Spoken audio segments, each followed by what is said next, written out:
In the studio, we are lucky enough to be joined by Stevo. You probably know him from Mystery Science Theater. And, oh, wait a second. It's some show called Jackass.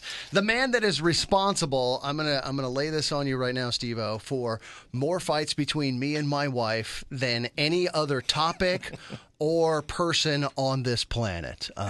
You were in the studio about 5 minutes ago, and I let you know that I'm a huge Jackass fan. So much so that when my wife comes home and catches me watching Jackass, it immediately starts a fight.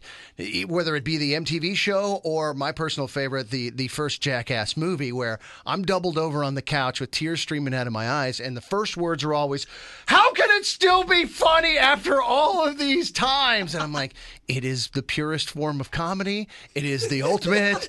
And then we started debate about, oh, it's just so low, bro. And I just would like to say thank you for all that you've done in my life. Well, you're welcome, bro, man, dude. That was like a 10-minute intro for crying out loud. I'm sorry. Just kiss him and get it over with. Good Lord.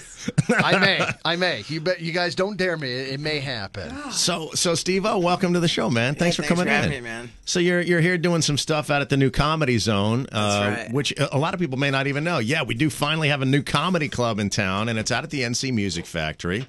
But maybe folks would be a little surprised knowing you from what you've done in the past to find out, what's he doing at a comedy club? I know. And what are you doing at a comedy club? Well, the idea was to get into stand-up. You know, like 5 years ago, somebody invited me to a comedy club in Los Angeles, and they just wanted me to get on stage and just do something crazy. And I told them, yeah, sure, and I'll come around. And I just decided I'd figure something out when I got there. Well, I showed up and I looked around and I thought, man, the craziest thing I could possibly do right now is to get on that stage and try stand-up, you know? So I was sitting around and I was thinking, like, oh, man, like, you know, what do I say to, you know, it was kind of nerve-wracking, you know? Yeah. And then it became my turn. I got on stage and said something like, I'm in the mood for a BJ. Anybody want one? You know? And whatever it was, I just said, like, ridiculous stuff. I got laughs, and I was hooked, man. I was thinking, man, like, imagine that. Imagine being able to entertain people without breaking bones or shoving anything up my butt. You know? And so I stuck with it. It was like a hobby for quite some time, and you know, obviously I had other stuff going on in my life, and, you know, I needed to sort of try to kind of change the way I live. But while we were working on Jackass 3, I really, really dove into it, man, like in a big way. And when that movie came out, I started to get offers to headline in these big comedy clubs around the country.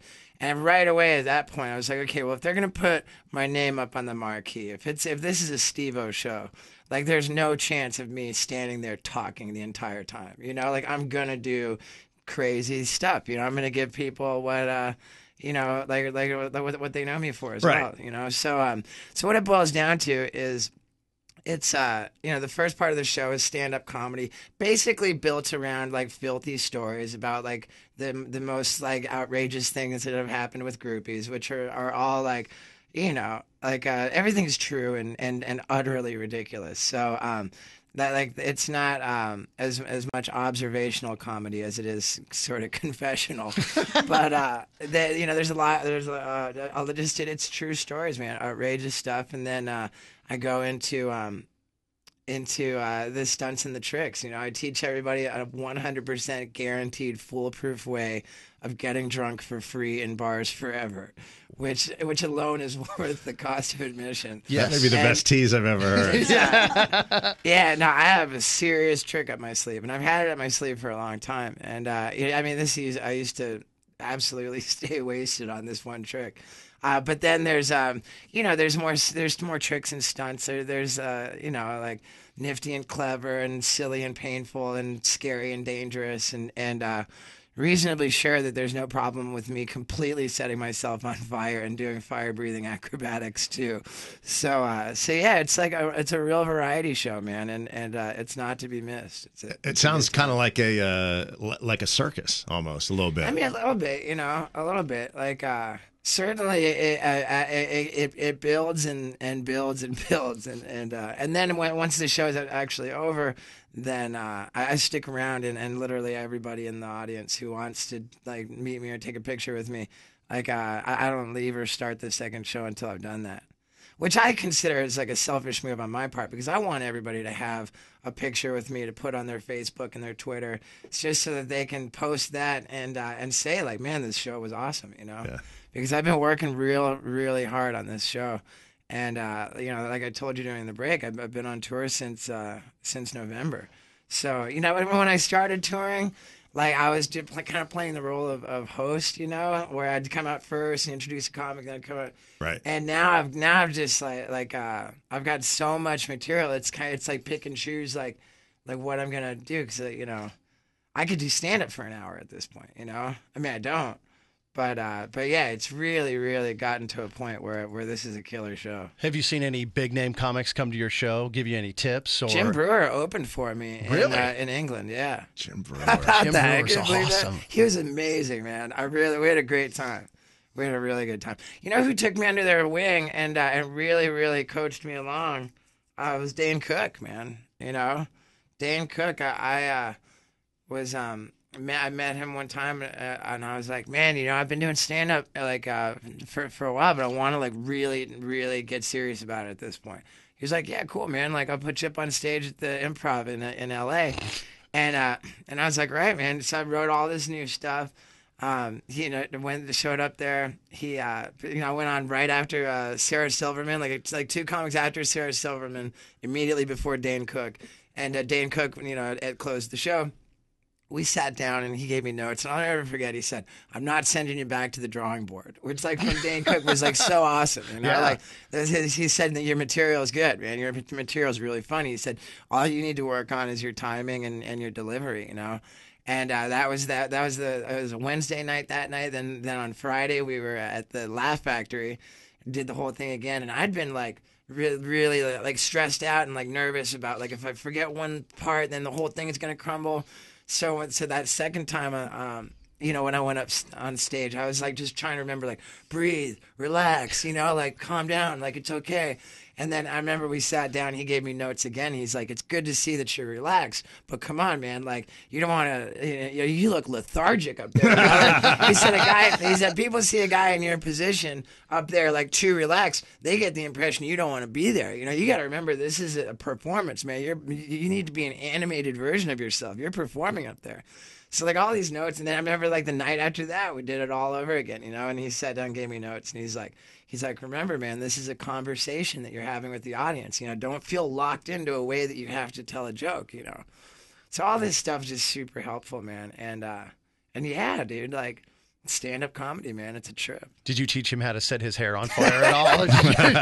Trading tips. Hey, Dave, I appreciate all the help. Here's how, you know, you pole vault over a porta potty or something like that.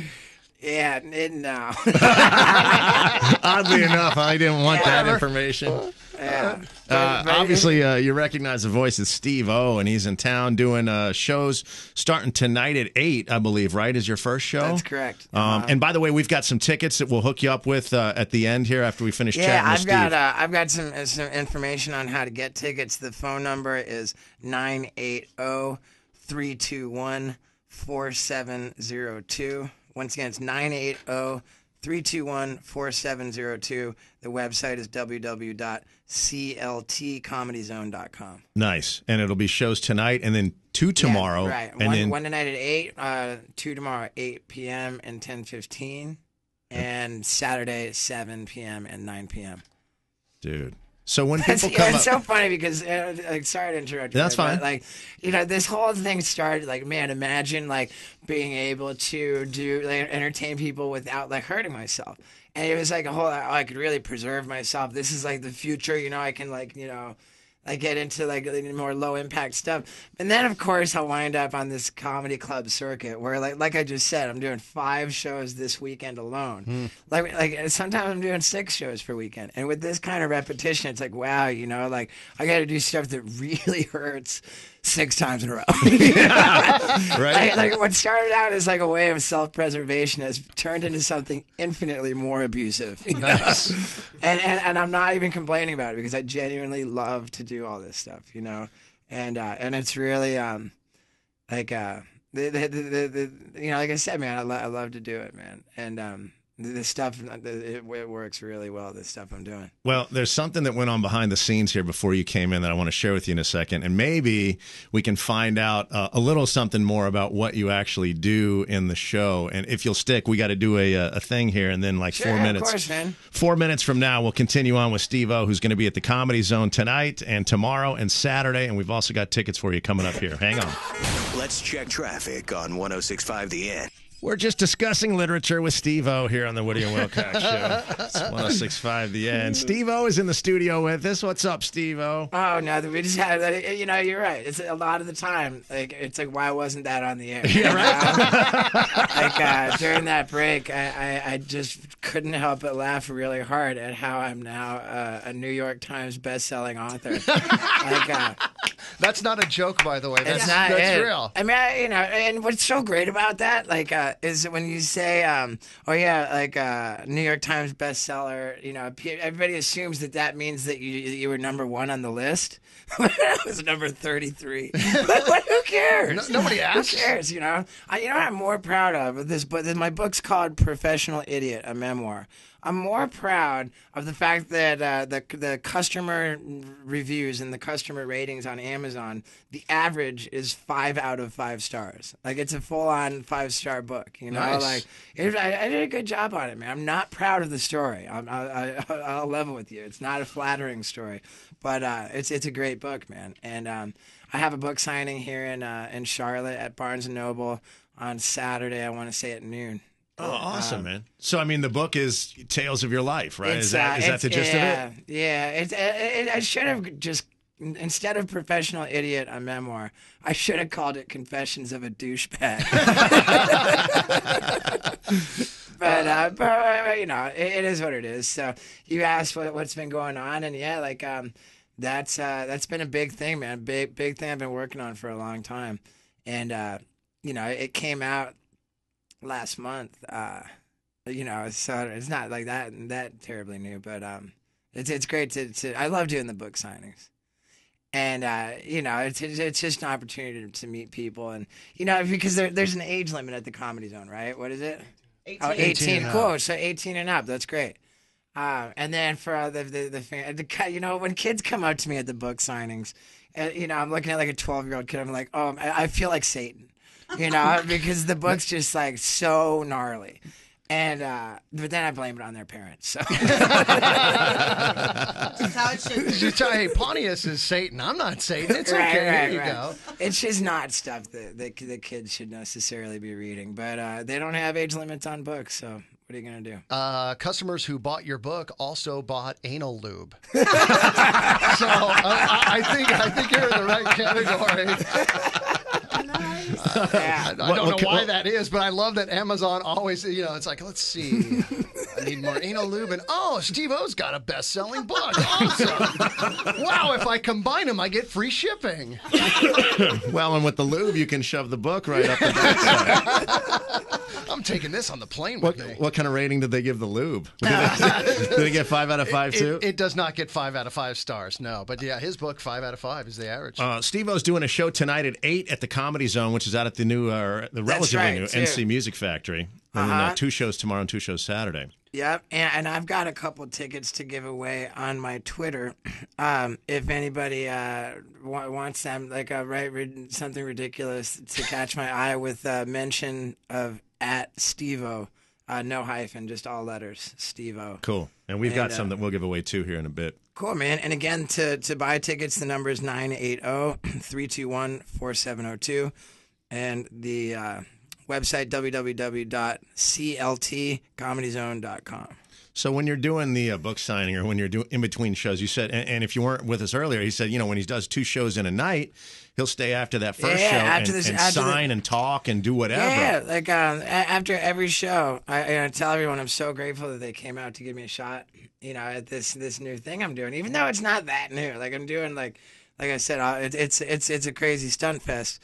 But yeah, me in a comedy club is kind of a it's kind of a new thing for people. But after every show, I tell everyone, hey, I'm not leaving this building, or I'm not starting the next show until I've taken a picture with literally every single one of you guys that wants one. So It's rad, man. You know, generally about half the people stick around. Do you get any strange requests when people are coming up? Because I Sure. heard you do yoga. Do you ever get invited to do yoga with people? Because here's the deal. I've done yoga once in my life, and I think there's a certain mental aspect. People go, "Oh, dude, you do yoga," and then they see Stevo does yoga or Pilates or whatever, and they're like, puss. You know, it's funny because you know I joke around about that, about how like you know, people think that Pilates is gayer than two guys effing. but really, it's not, you know, yoga and Pilates, that stuff is not for pussies, man. It's pretty intense. Well, and behind the scenes, we're filming our little chat here for the website, but Stevo wanted to show us one of the things that he does at the show, which you'll see tonight when you go to the show or over the weekend. And it was amazing. And I mean, it's the type of thing that if you're not in shape with doing stuff like that, there's no way you're going to get through it. It was tremendous. And I don't want to give it away. And we didn't want to film it because he wants you to see it at the show, which I get. But I mean, that was something that not everybody can do. And if you're doing the yoga or whatever. I remember I wasn't doing any kind of Pilates or anything when I first did that. And I pulled it off on my first try. Really? Well, that's impressive, dude. With some practice, you know, you can make it look cooler like that. But yeah, definitely, I think it's very, very reasonable for many people, if not most, to be able to do that. And you get a free drink every time. It's guaranteed. How many people ask you to kick him in the nuts? That's a good question, man. I've been asked to kick people in the nuts I've probably obliged more than anyone in the world. You know, like, I've been, I think out of the other guys, like, I've done it more, man. Like, I've certainly been thanked. Like, oh, thank you for kicking me in the nuts. Like more than anybody in the world. I got to imagine of all the best-selling authors on the New York Times list, very few of them get asked to kick people in the nuts. Right. You know what I'm saying? Like Maya Angelou isn't getting asked to kick people in the nuts a lot of times. Hey, Stephen King, can you come over here and kick me in the junk? Woody probably won't ask because he's too much of a fan, but will you please kick him in the nuts? If you won't, I will. It's pretty funny, huh? I didn't ask. Sophia was. Take one for the team. I'm not going to take one for the team. Nope. The man is a best-selling. He's on the New York Times bestseller list. That's not what you talk about. No, certainly not. Nah. You have a chance to check out Stevo. He's at the Comedy Zone. If you missed the phone number, you can always hit the website, cltcomedyzone.com, and we've got the phone number here if you want it. You can always call the switchboard. Let's give away some tickets right now. You can call us here at the studio at 704-570-1065. 704-570-1065. We'll hook you up with tickets to tonight's show, which is 8 o'clock out at the Comedy Zone. Steve-O, man, we appreciate it, dude. That's awesome. Hey, for sure, man. Thanks for having me, guys. And I can't wait to see it. Yes. Yeah, please come, man. Please do, because I'm real proud of it, and I'm not going to waste your time, not one bit. No, I don't think you would at all. Believe me, our listeners are used to having their time wasted. They listen to this show. So they're going to get a treat seeing you, actual entertainment. All right, man. We appreciate it. We'll see you. Hey, man, for sure. Thanks so much, guys.